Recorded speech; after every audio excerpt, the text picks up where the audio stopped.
Prokuroria e Fierit ka publikuar detaje të reja rreth hetimit për shpërtimet e puseve të naftës në Marines. Përmes një deklarate për mediat, prokuroria njofton se krahas hetimeve të saj dhe disa institucione të vendit kanë kryer ekspertiza mbi shpërtimin e gazit në Marines.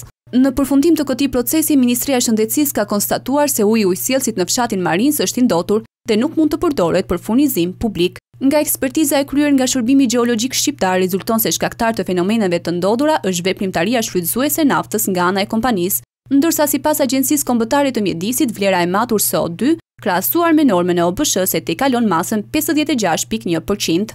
Vlera e matur në O2 krahasuar me normën e OBSH-s tejkalon në masën 49%.